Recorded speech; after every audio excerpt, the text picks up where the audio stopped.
Preste atenção agora, temor, tremor e reverência diante da palavra do Senhor. Números 9, Gênesis, Êxodo, Levítico, Números, o quarto livro do Pentateuco de Moisés. Números 9, verso 15, acompanha aí. No dia em que foi erigido o tabernáculo, a nuvem o cobriu, a saber, a tenda do testemunho. E à tarde estava sobre o tabernáculo uma aparência de fogo até a manhã.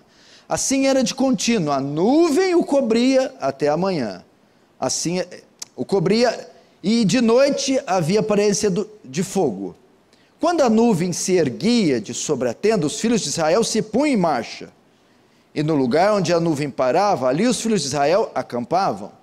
Segundo o mandato do Senhor, os filhos de Israel partiam, e segundo o mandato do Senhor, se acampavam. Por todo o tempo em que a nuvem parava sobre o tabernáculo, permaneciam acampados. Quando a nuvem se detinha muitos dias sobre o tabernáculo, então os filhos de Israel cumpriam a ordem do Senhor e não partiam. Às vezes a nuvem ficava poucos dias sobre o tabernáculo, então, segundo o mandato do Senhor, permaneciam, segundo a ordem do Senhor, partiam. Verso 21. Às vezes a nuvem ficava desde a tarde até a manhã. Quando pela manhã a nuvem se erguia, punham-se em marcha, quer de dia, quer de noite. Erguendo-se a nuvem, partiam.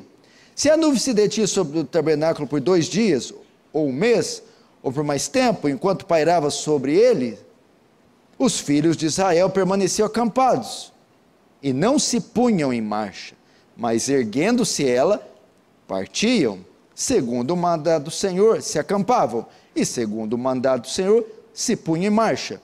Cumpriam o seu dever para com o Senhor, segundo a ordem do Senhor, por intermédio de Moisés. Não fecha a Bíblia, fecha apenas os olhos para uma rápida oração.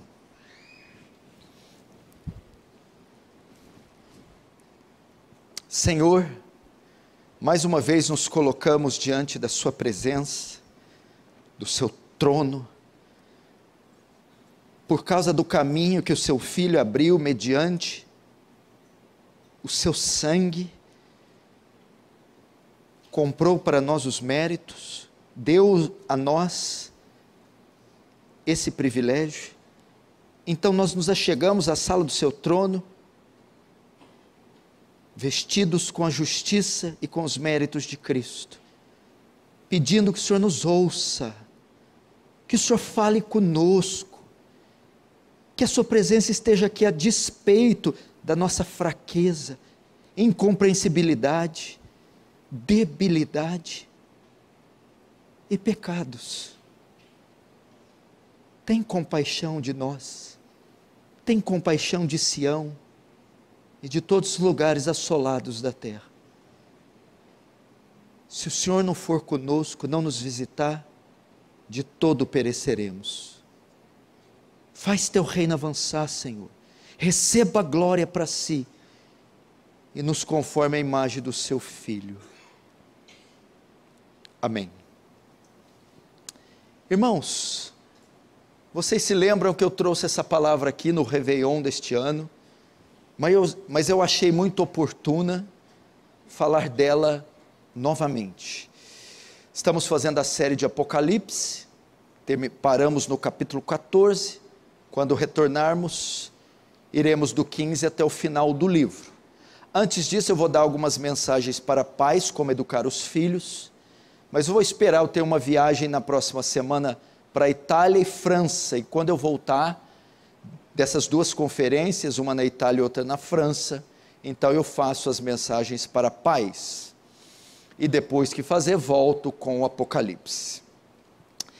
Eu quero falar à luz de Números, capítulo 9, sobre seguir a direção de Deus, ser dirigido por Deus, a importância de não tomar decisões ao arrepio das Escrituras, não tomar decisões sem o consentimento da palavra, ou não conduzir a vida a parte da presença de Deus.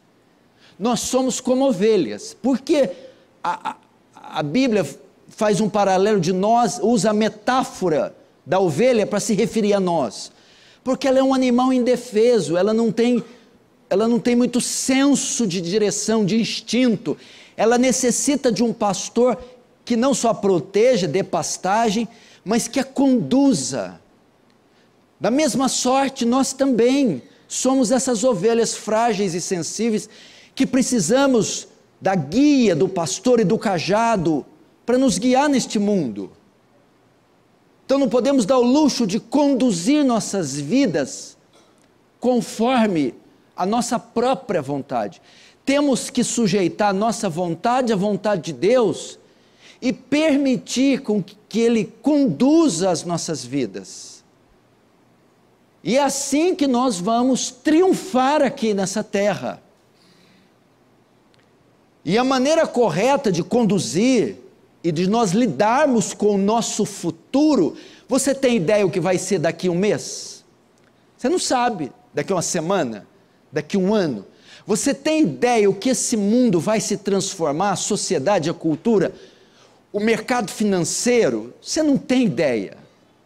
Então você não pode dar o luxo, você precisa lidar corretamente com o seu futuro e com todos os desafios daqui para frente.